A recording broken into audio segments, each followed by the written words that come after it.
Thanks a lot, guys. I'm really excited to be here. Thanks, Patrick, Joe, Pete, for having me. So I'd like to start off my meetings by just getting a sense of who's in the audience. So how many people here know what a lean startup is? Really, it's interesting. About half. How many people know what continuous deployment is? And how many people practice continuous deployment today? A few, half hands. Okay. 3 people maybe, right? So I want to start off by saying there are no silver bullets. Continuous deployment is not going to make you leaner, just in of itself. So Eric in his Startup Lessons Learned conference talks about how all new movements or ideas go through 3 stages. At first, they're largely ignored and then misunderstood, and then deemed obvious all along. Lean startup is one of those things. The good news is that it's no longer ignored. A lot of people know what lean startup is, but we are very much in that second stage where it's more often misunderstood and misrepresented. A lot of people think lean startups are about being cheap. They think they're about running focus groups and surveys, and they think they're about cherry picking a few techniques like continuous deployment and going yourself lean. And it's much bigger than that. It's sort of a whole methodology, the way of thinking and building products that I wouldn't get a chance to get into the heart of all of it. But to me, what... Ash, do you mind getting that mic? Because we're recording video. Sure. I don't want to cram your style, but... Yeah, cool. Yeah, if you don't mind. Not a problem. So to me, they're kind of three fundamental things. Test. So to me, there are 3 fundamental things that lean startups are about. So how do you maximize progress in a lean startup? So to me, a lean startup is not about being cheap. It's about speed. There's a quote there from Eric Ries which talks about this notion of iteration. And a lean startup iteration is built around 3 main cycles. There's the build, measure, and learn. And the faster you go through those iterations, the more learning you do, which is the next thing. Lean startup is about learning. So it's not so much about running a bunch of surveys or focus groups or asking customers what they want, but more measuring what they do through a set of experiments that you define in a lean startup. The third thing to me that lean startup is about this notion of right action, right time. It's about focus. So at any given stage in a startup, there are a set of startups are generally chaotic, and there are a set of actions that are right at that given point. So as an example, if you were launching a service, trying to optimize your customer acquisition channel without even knowing if you have built the right product is probably a waste of effort. And a lean startup helps you at least identify what are the things you should be tackling first. So it's more about focus and drawing your attention to action. And so I use these 3 criteria, speed, learning, and focus, to measure a lot of, to measure everything we do that's lean startup. And the way that I got into lean startup was not so much reading about it, but really practicing it. So I have a blog where I'll tell a little bit of the story of how I got started. So I've built products for the last 7 years. I've tried everything from stealth to release early, release often, to building less, building more, building everything. And along the way, I've been looking for kind of the right way to build products. And I've known all along, or more recently, that involving customers is a key aspect of building the right product. And that's the ultimate holy grail, is building what customers want.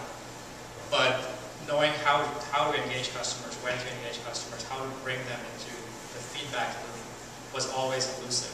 You can listen to your most vocal users and they can drive you nuts.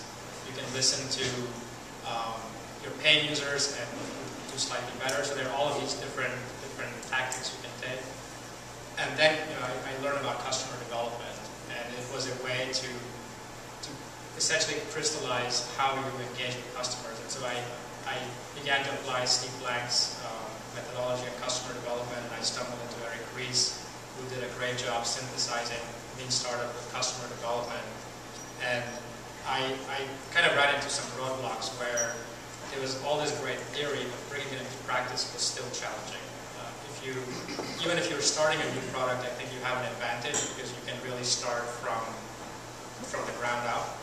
But if you have an existing product or in a large company, trying to get them to adopt lean startup can be a challenge. There's a lot of culture differences and things you have to overcome. So there are definitely some challenges, but the way that I did it is I began to apply it and wrote about what I did. And so I'm more of a lean startup practitioner than I am necessarily a teacher of lean startup.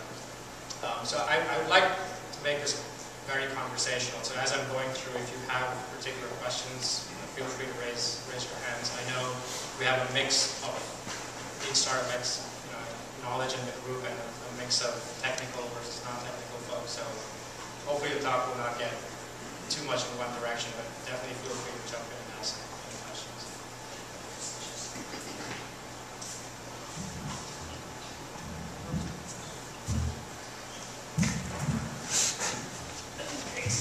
All right. Okay, so speed learning and focus. Speed learning and focus. So let's look at a typical product development cycle and see where most of this learning happens. So the way you maximize progress in a lean startup is by building for learning, or maximizing learning, or more specifically validated learning about customers. So if we look at a typical product development cycle, this will be very familiar. You have requirements development, QA, and release. In the early stages, there's some learning that happens while you're out gathering requirements, talking to customers, figuring out what you need to build. But most of the learning happens only after you release software, once it gets, again, in the hands of customers. There's very little learning that actually happens while you're building software. I mean, yes, you're learning about other things. You're learning about the technology, you're testing, and so you're learning how to build the product. But you're not learning about customers, which is the measure of progress in a lean startup. So even though a startup's objective is building a product development actually gets in the way of learning. So you're learning at both ends, but not in the middle. And so a good way of defining what continuous deployment is with this picture. We obviously can't eliminate development in QA, but what we can do is shorten the release cycle time from requirements to release, and that's what continuous deployment does. It in effect brings the two things together.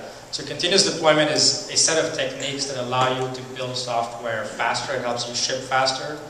And when I'm talking faster, I'm talking in the order of minutes, hours, days, versus the traditional release cycle, which is typically weeks, months, and in some cases years. You look at the operating system manufacturers, and they even attach a year number next to the OS that they're releasing. So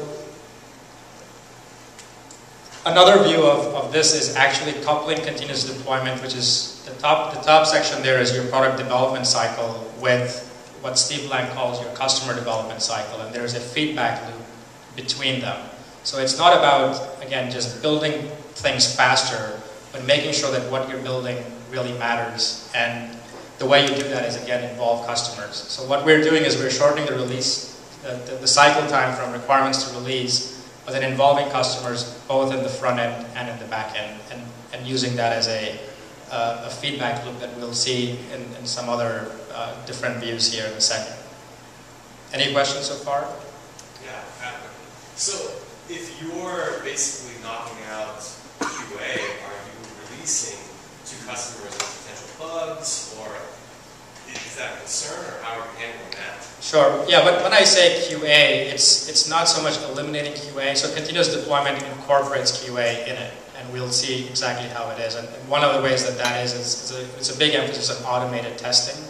So there is still QA, and there are various ways people have adopted continuous deployment. Even though continuous deployment talks about deploying live to production, there are ways where people have adopted continuous deployment in phases, where they use continuous deployment to deploy to a staging environment, and then there is some manual QA that's done there before it's really pushed off to production. So there's still the notion, so we'll look at that picture here in a second. So what I'm going to talk about today is these three things. I'm going to talk about how continuous deployment changed the way we build software before and after.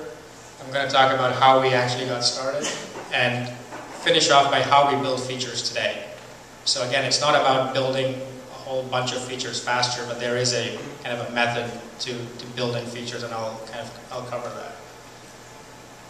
So before continuous deployment, we had a 2-week release cycle. We were, we have tried different release methodologies along the way, but most recently we were using Agile, and we had a 2-week sprint cycle. And we would do a code freeze on a Thursday and spend most of Friday building and packaging and getting the release out. Now we do multiple releases a day with continuous deployment. For continuous deployment, we had a central staging area, and that was the place where all developers would push code to and do all kinds of functional testing and stress testing and performance testing. And what we found out is that that became fairly limiting after a while. So in the early days, that was great. We had this common staging area, and we didn't have a lot of resource conflict. But over time, we had a lot of resource contention. And so we moved more towards a distributed sandbox model where every developer had their own sandbox, which ran on their development machine.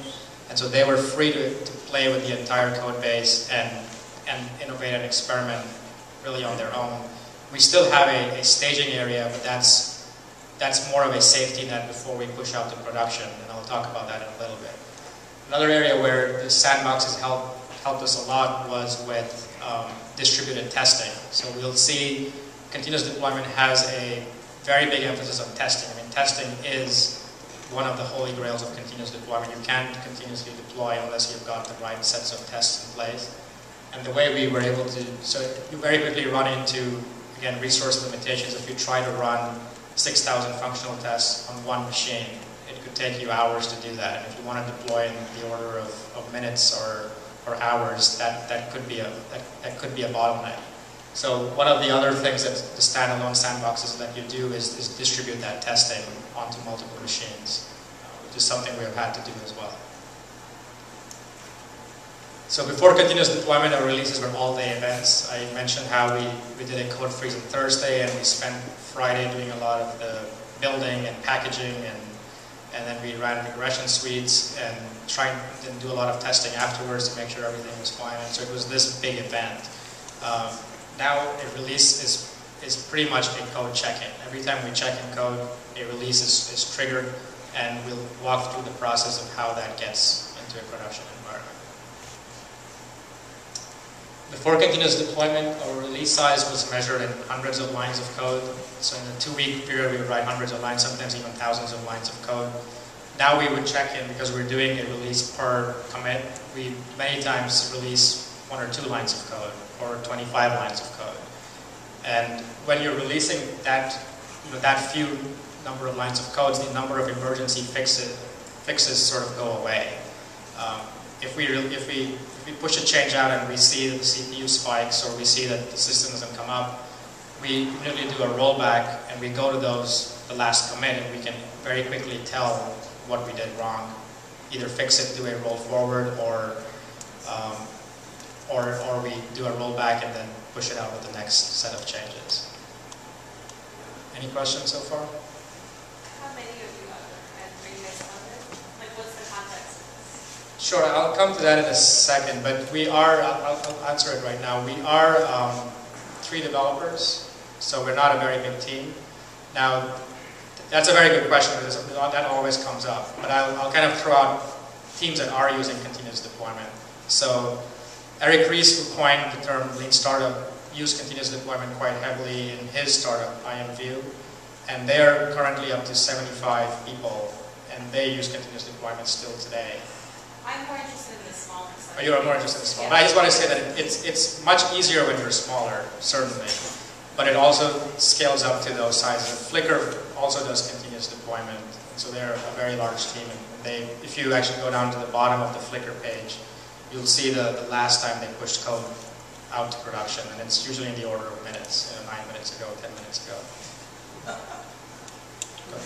So that's kind of cool when you've got your user base and everyone knows and do your Flickr, and that's really cool. But when you're trying to make a big impact, don't you kind of want to make sure that you've got loads of features ready to wow people, as opposed to kind of incrementally increasing what the product does? Isn't there something to be said for kind of holding back and then releasing with a ton of features that get people talking, as opposed to just, oh wow, that small part of the code now behaves. Sure. And that's a very good question, and there's a distinction to be made between what's a marketing release and what's a software release. Yeah. What continuous deployment attempts to do is solve the latter. So it's more about software release. And the reason that we talk about advantages, these advantages, is more around integration. So a lot of these principles come from lean thinking.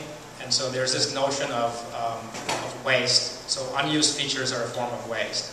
Unused inventory is a form of waste. Every time you create a branch and you're writing code that's going to take you months to build and push out.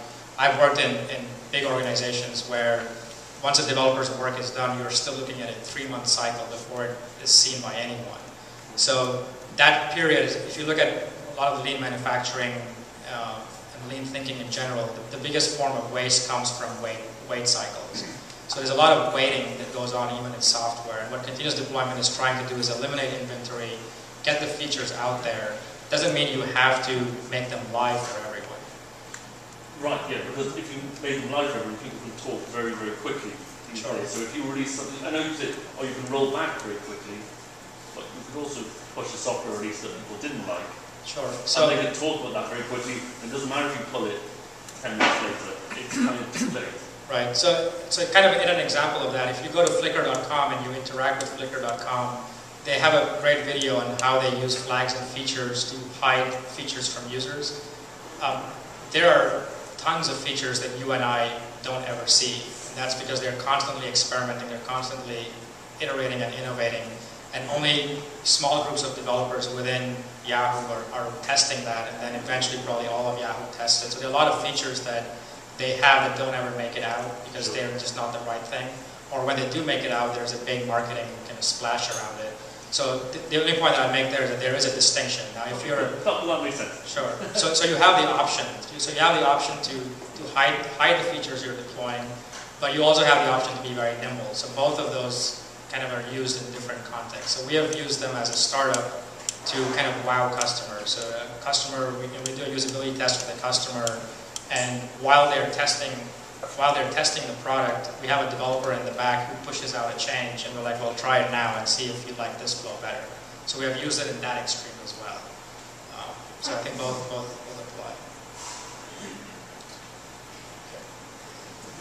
But this is probably the most important thing for me personally. So we are a small team, and we did adopt customer development, which the fundamental premise behind customer development is to get out of the building and go talk to customers. If you're familiar with Paul Graham's essay on maker time versus manager time, he talks about how as a maker or a software developer, you need uninterruptible blocks of time. You know, a 2-hour block to write a code is considered short. You probably want hours and hours worth of time to code, test, and push changes out. If you're a manager or you're doing customer development, you need to be a lot more interrupt driven. You might have a 800 number call come in, or you might have a meeting with a customer. You might have all kinds of things that you do as managers, and so you're more interrupt driven. And so for me personally, I'm a technical founder that was doing customer development, and I had to struggle with how to balance inside the building activities like writing code versus outside the building activities like talking to customers. And before I used to have days for these things. I would have customer days and development days. And that began to not work anymore because you cannot control when a customer calls you. So what I ended up with, after we did continuous deployment, we had this very rapid release cycle, and so I write code almost every day, and I've learned how to segment my time. I've begun to find blocks of time where customers don't really call, like very early in the morning or late at night, and that's when most of the maker activities get done. And code gets shipped and code gets deployed, and then at other times of the days is where I'm more flexible to be interrupt driven. And that applies to me personally, but we do have developers that are full-time that do this all day. So this is sort of the kicker. So everything I've said sounds great, but taking the continuous deployment plunge is still scary as hell. Just this notion of committing a change and having it go live in front of the production. The question you asked about, aren't you going to ship bugs and how do you do that? They're all natural inclinations. And the biggest fear in continuous deployment is losing that safety net. There's a safety net of time. So when a developer checks in a change, there is some amount of time where you feel like this feature has to be fleshed out internally before it can be shown to a customer. There's the other safety net of shared responsibility. Developers aren't solely responsible for the quality of the software. That's why you have a QA team to actually vet out the software and then push it out. So the developer is really not on the hook for that. But what we found out is that even with a QA process, not only is it taking time to push those things out, but despite the best testing, bugs still crept into the release cycle. You know, we did a lot of manual testing. We tried to automate things, and you're still going to have bugs. There's just no way around it. And serious ones too, because you cannot catch. You basically cannot catch everything in your staging environment or your QA environment. We also found it got very costly to fix things, and you've probably seen studies on how the quicker you are to identify the points in the code where things go wrong, the cheaper it is to fix, and the more time that goes by, knowledge is lost. There's an order of magnitude factor that gets counted in how the problem is found in a production environment versus in a development environment. And so by shortening that release cycle time, you're actually reducing the cost of fixing some of these changes, and you're also reducing that batch size of what is being introduced. And so it helps you identify the problems faster too. And so our solution, and so the last thing, of course, is so if you do, the answer is build more QA time, but when you do have problems, it's going to cost you more, and you will have problems, and you aren't really learning anything. So the way that continuous deployment begins to address that is you still have QA, it's just more automated. You have to build an automated release process to push your code out. And again, there are phased approaches. We can talk about some of the details afterwards on how you actually adopt this, because 100% automation is almost impossible. And so there are ways that you can begin to start adopting some techniques from continuous deployment and not do an all or nothing type of thing. And the last piece there is production monitoring as well. And both of these things, automated QA and production monitoring, are not anything new. A lot of organizations that do traditional deployment still do these kind of things. Continuous deployment just ties them more into a cycle that has a feedback loop that controls the release cycle, as we'll see. Any questions on this? Okay. I'm just curious, would you ever use this process for a mission-critical enterprise, like a VMI system or a finance system? Sure, and there are examples of there's a great blog post that Eric Ries actually did last year addressing exactly that topic on mission-critical systems. And the answer is that there are a few companies. There's one in the Bay Area, Kaching, that does a financial trading software. I don't know the details, which is obviously very sensitive from a market's perspective. And they apply continuous deployment more to get the rapid iteration. I don't know if Patrick has any other examples of mission-critical systems, but okay. But that's the one that comes to mind. I know that on Eric's blog, I think he was kind of giving the extreme case of mission-critical system being like the U.S. Army does. There's a 2-year certification process that they do, so they have years and years worth of cycles of deploying software, and the answer is that there are examples of people doing it. I guess that's the short answer. For production monitoring, do you use off-the-shelf, mostly custom, blend, more? Sure.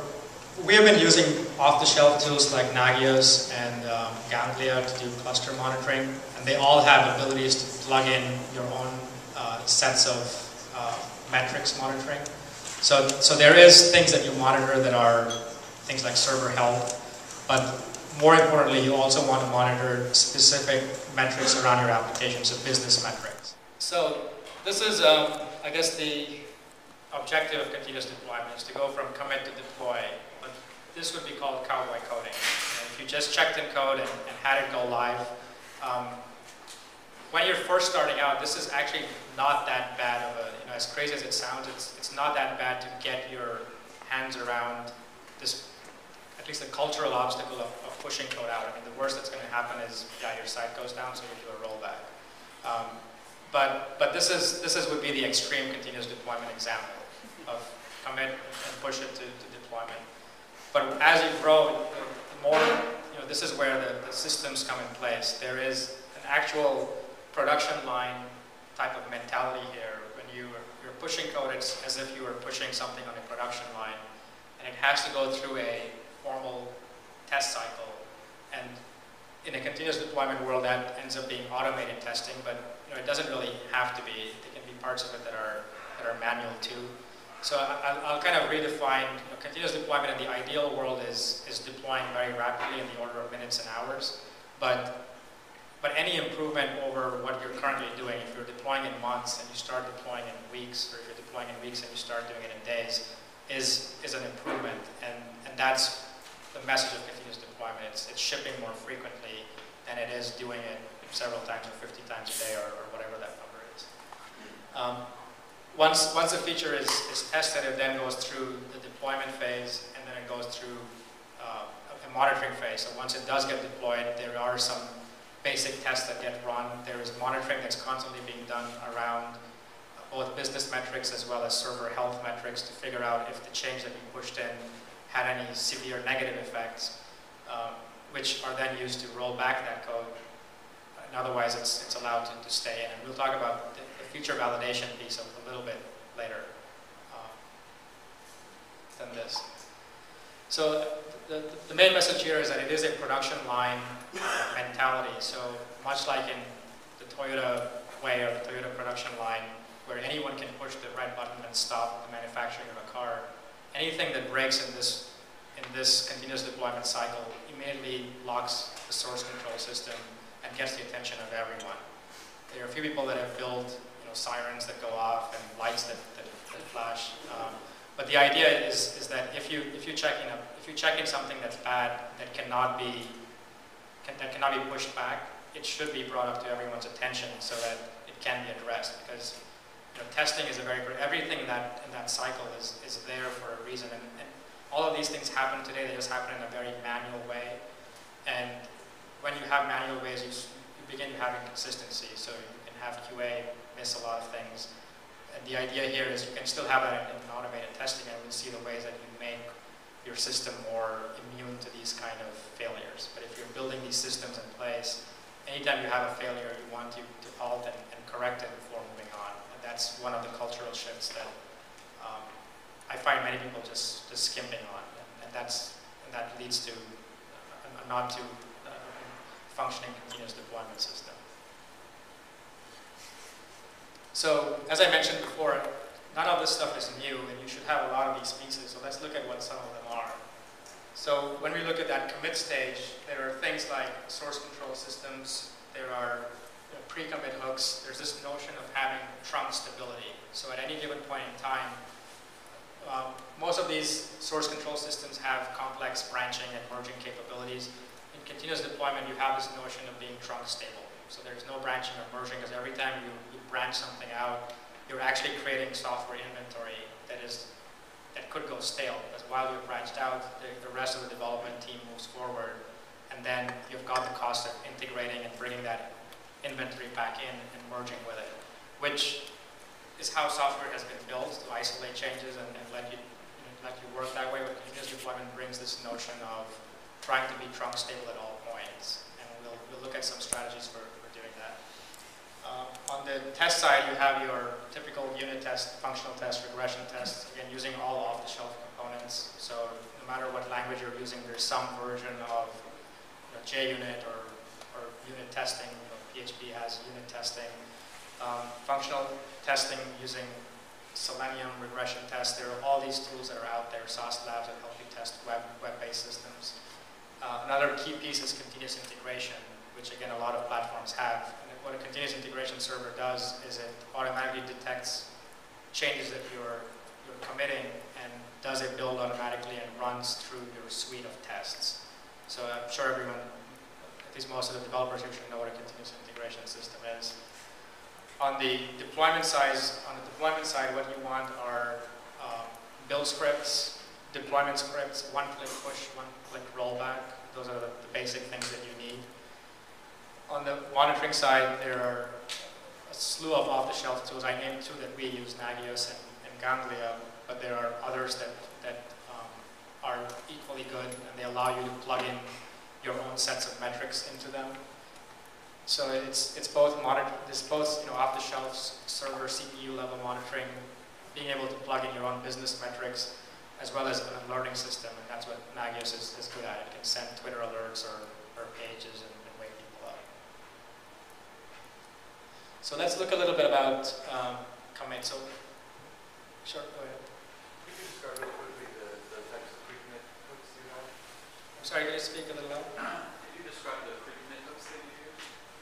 So the pre-commit hooks are, I would actually say that, well, so there are some pre-commit hooks that we use to mostly trigger code reviews and enforce certain guidelines on how we want things to be messaged. So if we are committing a change, we want to see certain types of messaging, and we have built in certain things over time.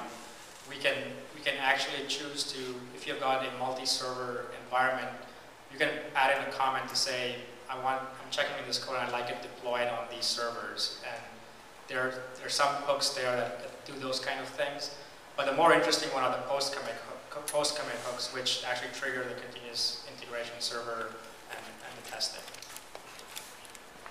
So one of the fundamental practices in continuous deployment is this notion of coding in small batch sizes. And I already gave you an example of a batch size. To me, a small batch size is measured in the order of 2 hours.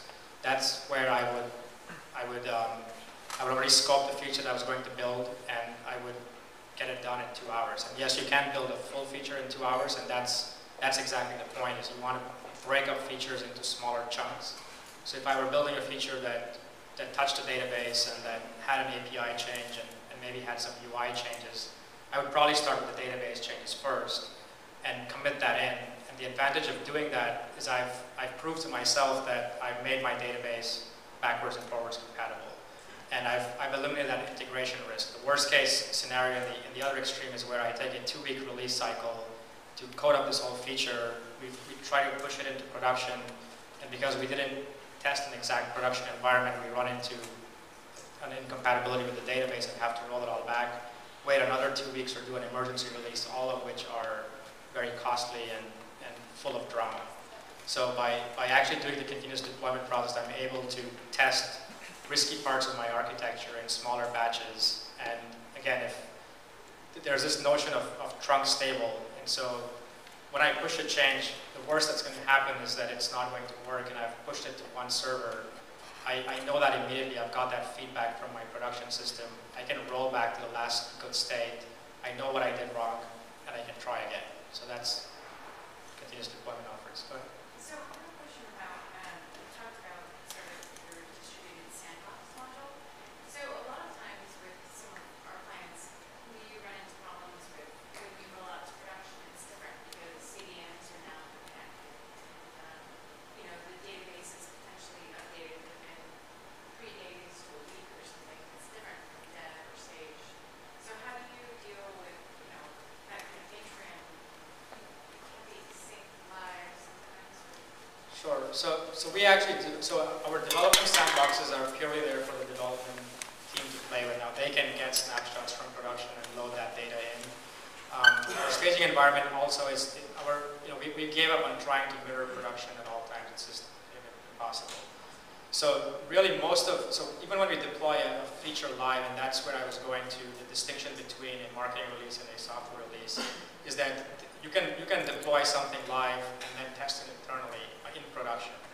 And that gives you, you can do all kinds of, I've again been in environments where we had to schedule production time to actually do those kind of tests. We would do them at off hours, we would do load testing and all of those kind of things.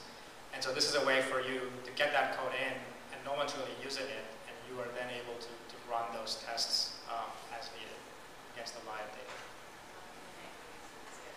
Yep.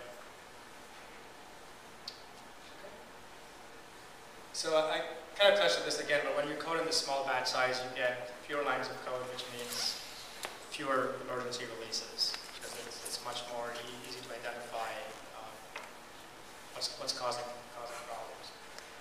And I've talked about trunk stable, so let's go into testing a little bit. So there's this notion of test being one of the most important practices you would do in a continuous deployment. And this is a piece that gets overlooked. Developers don't like writing lots of tests or maintaining existing tests. And one of the culture things that we try to instill in the people we hire is that testing is everyone's responsibility.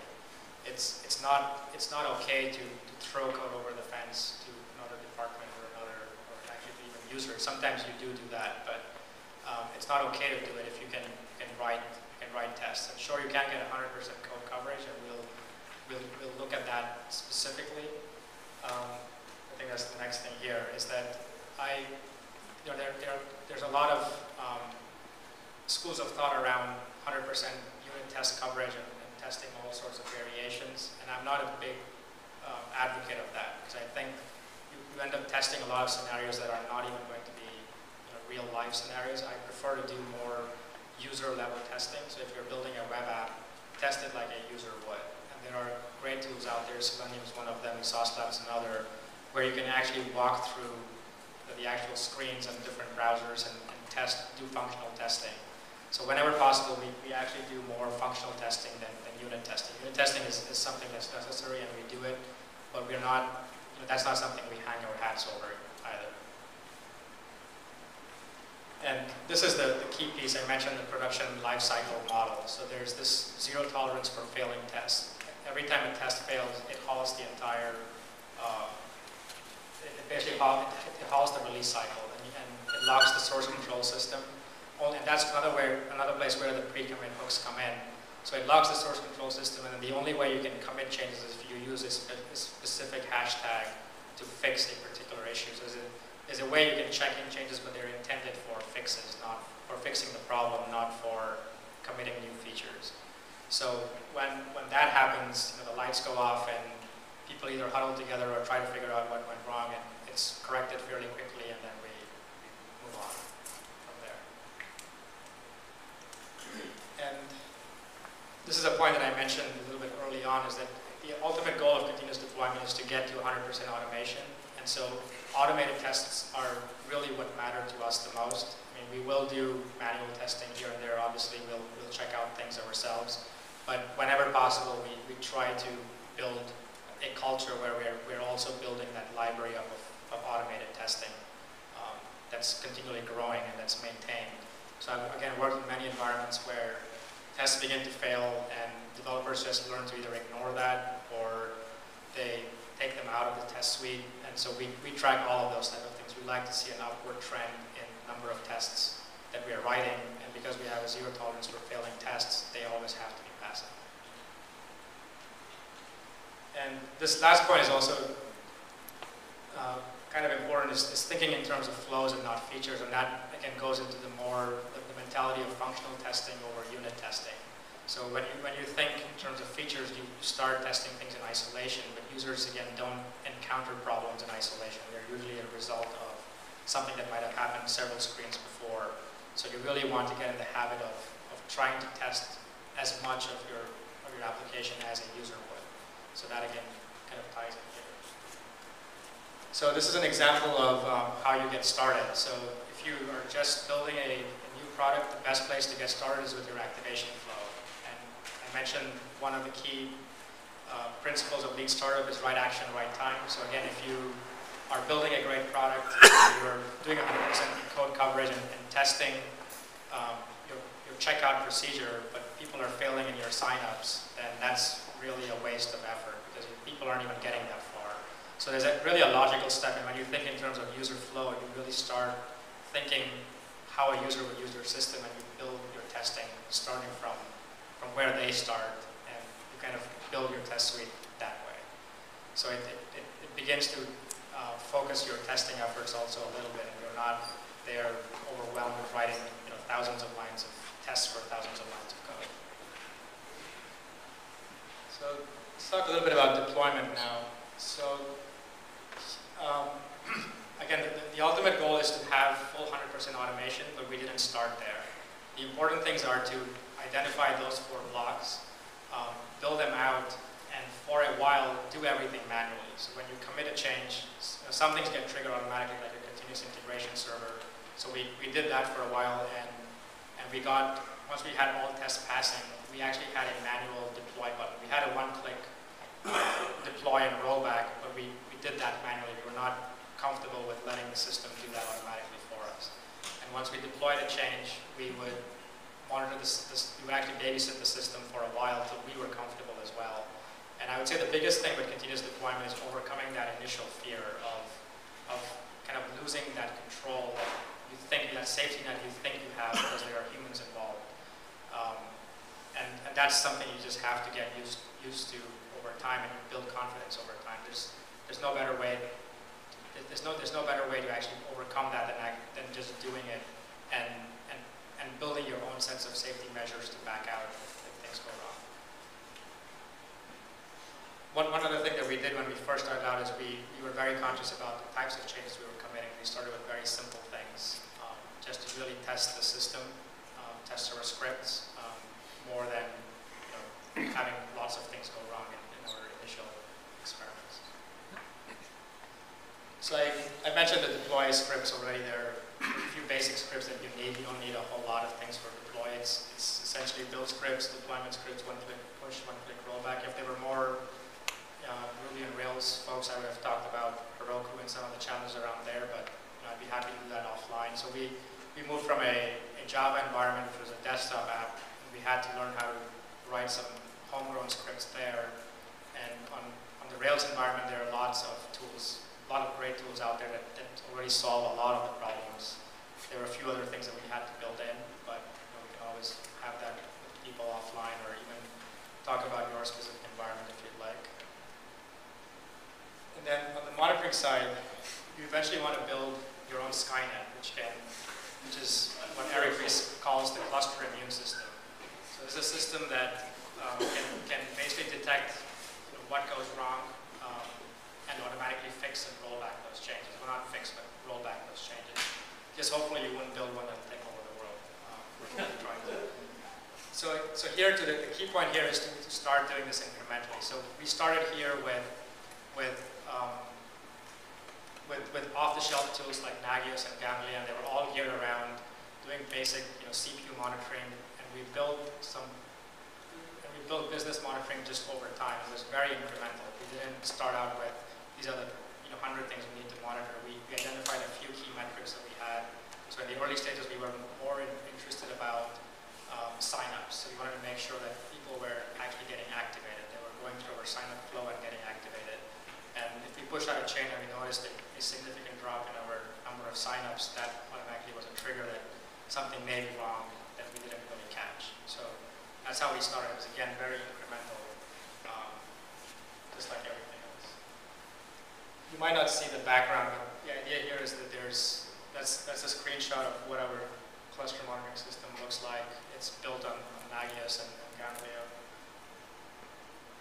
See, okay, so the 80-20 rule, so this rule applies in production problems as well. You've probably seen this, 20% of the problems, or 80% of the problems are caused by 20% of the code. So that again backs what I was saying early on, is that if you kind of get in a room and brainstorm all the things you need to monitor, you're probably going to monitor things that really will never quite happen. What we have instead done is we have just taken the freebie, so we have gone off with off-the-shelf things that these tools provide, and then build a few kind of macro metrics that we know we want to track, like signups, and then just kind of sat back and let things really go wrong. And things going wrong are actually good things, as long as you follow the next rule, which is tolerating failures only once. So unexpected failures are a great way for you to learn where your cluster immune system is failing. And what we then do is get together through a process called 5 whys. Are people familiar with this technique of root cause analysis? So the idea here is that most problems have surface solutions, and there are much deeper problems kind of embedded behind them. So whenever we encounter an unexpected problem, like a CPU spiking because of something goes on, we do an immediate rollback to get the system stable. But then we go through a process like this where we ask ourselves, why did this happen? And so this is kind of a thread of one of those. It's not ours, it's just an example that I pulled from, I think, Eric's presentation, about a case here where there was actually a production problem when the site went down, and it was because of a bunch of technical problems, but then it ended up being more of a managerial problem or people problem. And so there's, again, that big tie-in that most problems really, really in some ways connect to people's culture and people's discipline and ideas, and that's really what you want to try to address. There's a very high bar for building stable, always available systems, and there needs to be a disciplined process. And so continuous deployment is about going faster, but only so fast that you're not compromising quality. And when that happens, you actually have to pause, build in a basic pause where nothing else happens to learn why did this happen, so we can go just a little bit faster the next time. So these are some advanced topics kind of around release cycle time. So our goal is to keep our release cycle under 30 minutes. And we're right now well below that, but we did have that problem early on that I alluded to with functional testing. So we do a lot of functional testing, which, as you probably know, takes a lot longer to run because you're doing more flow testing, you're launching browsers and going through a lot more operations and checks than you would with unit tests. So we have had to distribute our testing onto multiple platforms, and Sauce Labs is great for that. We've also done some Selenium. In our last part, we did some Selenium grid type stuff where we were able to bring different sandboxes and run tests across them. But this is more of a kind of a ladder problem. When you're first starting out, you probably have a slew of unit tests that don't take that long to run, and you're probably just building up a functional testing suite, so it's not an immediate pain point. All right. Could you start the testing tool you're using? So the one I said last was Selenium. It's the Sauce Labs. Yeah. Yeah, it's sauce like ketchup sauce labs. And what they do is it's a cloud environment for doing Selenium-like testing. So if you don't want to run, so with Selenium it's open source and you have to run your own test servers or deploy them yourselves. Sauce Labs essentially lets you automate that in a cloud environment, so you can scale that up, and it's really neat. It's obviously a paid service as well. And one other thing over here is on desktop apps. Since there are no desktop apps, folks in the crowd, I'm not going to spend a whole lot of time here, but we can probably talk offline. But there were some inherent challenges when you're trying to continuously deploy. You can interrupt users with, I've got a new update available 50 times a day. So we had to work on some unique ways to get the software to them in a continuous fashion, but not really interrupt them at the same point. So how am I doing time? It's 8 o'clock. Okay. So we're scheduled to 8, but that's fine. Okay, I think let's go just a little over. Yeah. So I'd like to spend the last section here talking about how we actually build features. So as I mentioned, your continuous deployment lets you go faster, but faster is not necessarily better. It's not about building a lot of features. So if you're following a lean startup process, one of the things that you're supposed to have done is talk to customers before you build features and identified your minimum viable product or your top 3 features or top 3 problems that you're addressing. And it's very important to stay true to those. So one of the things that we again enforce here is another 80-20 rule where 80% of the effort goes into existing features. So whether that's optimizing for certain conversions, certain retention, or it's just improving flow. It all kind of boils down to numbers, and we'll see how we measure those numbers.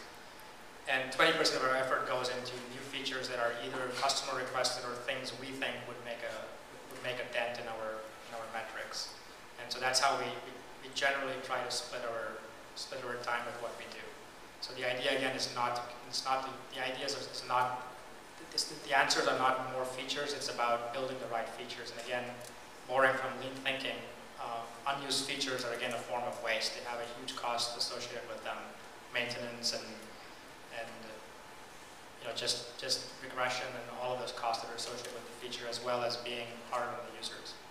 Sure. I just have a quick question about how do you prioritize, like, comparatively to agile development? Do you have sort of Sure. So Lean Startup actually has roots in agile development. So Steve Blank coined the term customer development and describes this parallel process to product development for engaging customers in a continuous feedback loop. And what Eric did is synthesize customer development with Agile and Lean and bring it together quite nicely. So there's an inherent feedback loop from customers down to what you're building. Now the problem that Agile has is that this is actually taken from Agile, and I mentioned how you want to enforce that 80-20 rule, but how do you really do that? And this is a good method to do it. So in Agile, you have the three buckets where you've got a backlog, you've got things that you're currently working on, and then you've got a state when you're done. The problem is that Agile doesn't describe what done means. Is it when you're done coding? Is it when you're done testing, or when you're done deploying? And it's not clear what it is. In the lean startup world, there's this fourth state which talks about validated learning. Did this feature actually make a difference? Is this feature actually any good? Because the last thing we want to do is, as I said, crank out this machine where we can just crank out more features and then create more load. So there needs to be a way to constrain this pipeline. And so one thing that's common in lean software and systems like Kanban, which is an extension of some of the Agile concepts, or some people would say it's not really an extension, it's a completely different way of thinking, but the idea is to constrain these queues or things that are currently in your backlog. So your backlog is always going to be filled with things you want to do at some point. Okay, so you release a feature, you're looking for validation that users use it. What percentage of users need to use it before you say this is a great new feature? 20, 50, 75%? Something, get a number in mind? Sure. I mean, you definitely would want to get it to the point where it's statistically significant. And so ideally what you'd want to do with a feature is, well, one, there are a number of ways you go about it. One is you can set it up to do a split test, where when you introduce a new feature, you compare it against sort of the old way of doing something. And so you would do a split test and then figure out if this new feature really was better, was used more, or was better. Kind of another way, and a more important way, is to measure in macro metrics. So every feature that you're building is geared to do something. It might be a reordering of the sign-up flow so that I get more sign-ups. And so if my hypothesis is that by reducing 2 steps in my sign-up process, I'm going to get more sign-ups, I better have numbers to back that. So there are... Okay, so with an existing feature like a user sign-up, you just need an incremental increase. Like our conversion rate is 5%, today it's 7%, that's moving the needle great. If it's a feature that does not exist, like let's say before Facebook launched a like button. Like is a new thing, people try it out, and they can come out with a press release and say 1 million likes, but against 500 million users, is that important? Sure. Or... And again, so Facebook, I'm sure, is measuring their retention numbers over time. So I'll kind of just jump to this slide then. Okay. So the way that we actually validate features, again, when you're Facebook, you can do those, you can get numbers very, very quickly. With 500 million users, you put a feature out, and in hours you'll know if people are using it or not. So I'm not envious of their problem. They have it made as far as quantitative data. But it still can be ranked on a percentage of overall users. Sure, but you can track those trends over time. So you may not get a definitive answer in day 1 or day 2, but by now they know that the like feature is super useful. It's being used by a lot of people, and it's coming from many different sites. People are embedding that source, and they probably have retention numbers which they might be able to correlate. I don't know what sort of tracking they're specifically doing. But I'll talk again to startups specifically. When you first launch, you have this problem where you have very few users or really no users at all. And so I like to start is more with qualitative validation. So when we initially push a feature out, typically it's something that a customer has requested, has previously requested. So we will either get on the phone with them or basically notify them that we've implemented a feature and see if we can get some feedback with them. We've even done things where we make certain features available only to certain groups of users and get that first round of qualitative feature testing to see that this feature really solved the problem that they had reported early on. And once we get that level of qualitative testing, we then allow the feature to live. So in that last slide here, there's no way we can wait several weeks to constrain our development pipeline. Or once we get enough qualitative thumbs up that this feature is actually good, we will let it live and then use the quantitative data over time to then further define if this feature lives or not. And so that's the way that we have kind of done it as a two-phase validation, qualitative then quantitative. So would you need to do that like all day long? All day long? Yeah, I mean, if you're launching things all day long, would you need to be... But they're not all new features all day long. So there are many features that we build that literally take us 2 weeks to go for them to really get live, sometimes even longer. And when I talk about continuous deployment, again, it's not about building new features every day. That would just be overwhelming for anyone, for us, for the users too.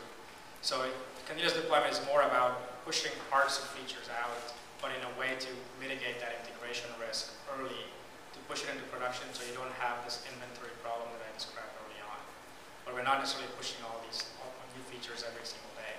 And as someone pointed out early on, I mean, you could not even, you could actually do a batch marketing release to say we have launched 3 new features and then go ahead and integrate, then go ahead and intercept your users or collect feedback. And that could be, a month after it's already been in production. So there are differences in that. Okay. So I think this is almost the last slide. So the last thing here is when is the best time to start? And on the left-hand side, there's a picture of a book that I'm writing. And so in the process of writing my blog, I've been also writing a book on what is the best way to start adopting Lean Startup. And what I've found is that you can actually do continuous deployment at any given stage. I've used it in my startup with just 3 people, and we did it from the beginning, so it was a lot easier. But I've also advised a startup that had 60 people, and they had a QA team and ops team. They were CEOs and CFOs, and all of them had to be bought into the process, but they all, we were able to kind of get through that process. So there are ways that you can incrementally start doing these things. But if you're a startup, the ideal time to actually start doing continuous deployment is really as early as possible when you have 0 or very few users, because it allows you to really practice with yourselves rather than having, we had some discussions with the guys at savings.com. They have a very popular site, and trying to bring in a lot of process change is always challenging because you cannot afford to skimp on quality. So there's that safety net problem that you have to deal with as well. But definitely when you're small, it's the ideal time to get started. And the key message here is that it's not impossible. And when you look at systems like IMView, they seem very daunting. They have built a Skynet. They do push changes 50 times a day, and there's 6,000 lines of code that are tested, and 4,000 tests and functional tests that get run across 40 servers. And you look at that stuff and it's just daunting. You think you have to hire a whole team just to build this system. But they built that very incrementally over a 3 or 4 year period. So they started with Cowboy Coding. If you actually look at some of their case studies, they actually just started by pushing code in, just getting into that habit of just doing it. I mean, the worst that happens is the site goes down, you do a rollback. And they didn't have any users anyway, so what does it matter? And it's just, as you do that, you begin to build that feedback loop where you make that cluster immune system more and more powerful, and you have that confidence to then push and iterate and innovate much faster. So that's it. Thank you.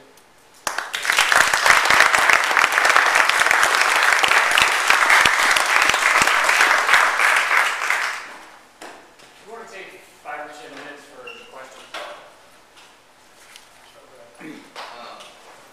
First question is,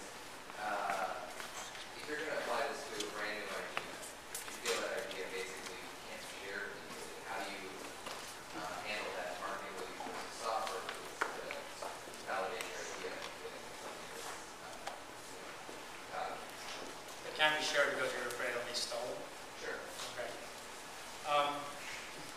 That's an interesting one, and I'll say that unless even if your idea is as great as the next Facebook, most people aren't visionary enough to steal an idea. They just probably wouldn't care. So I would say that's how I'd answer that first part. But even then, if you were doing a continuous deployment, there's no reason why you can't hide it behind a password. I mean, if you really wanted to. So are you interested in doing a launch where people can see the product, or are you talking how do you validate something like that? I guess how do you validate it before you write in a Yeah, so there's this whole discipline of customer development where before you actually, ideally before you build anything, you want to have talked to enough customers that say that kind of validate the idea or even validate the concept for you. And there are various techniques for doing that. You set up customer interviews. There's a customer discovery process where you identify your potential customers, you go talk to them, and most of Lean Startup is about building proxies for your actual product so you can test it before you actually have to build it. Because building has huge costs associated with it, as we said, and unused code, unused features are all forms of waste. And so the idea here would be, can I show, can I just share this concept with this user and see what they think? Or can I show them a mock-up of what I'm going to do, or a wireframe of what I'm going to do, or a screenshot of what I'm going to do? My personal favorite, and with UserCycle, I've gone through this customer discovery process with 60 companies, and I've actually sold it to 60 companies before writing a single line of code.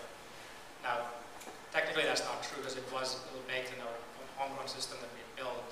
But what I did is build a set of HTML and CSS mockups that I showed them and I walked them through how the system would behave. And along the way, there were lots of feedback, and we had to refine the flows and add features that they thought would be critical. But we have this definition now of what our minimum viable product should be, and that's what we're really building. So we can talk offline, but there's a lot of techniques kind of in that whole area of how you validate something before you build it. So go ahead. Yeah, I was going to say, how do you align the continuous deployment with larger UI changes? Because we find sometimes that can be a bottleneck. You're waiting for the designer to really define how the new UI is going to look. And your development, yes, they can do the database aspect side of things, but they're stuck. They're waiting. Right. So there, I've had some similar conversations with people, and I'm kind of so are these designers external? Is that why there's a long cycle, or are they just? Sure. Fewer. Let's say way fewer design. The design is way smaller. Okay. So I would almost say that in those scenarios, I mean, there are. So if this were an outsourced design shop or something, I'm always of the opinion that you need to have those people in-house so you can iterate faster, and they need to be as close to the development team as possible. But even in cases where you were doing a major site design, you had to do a lot of testing. It's actually better that you actually test just your design with users. And so again, what you want to do is design your UIs, go show it to users, see if that is the right, if you're on the right track before you even involve the developers to go in.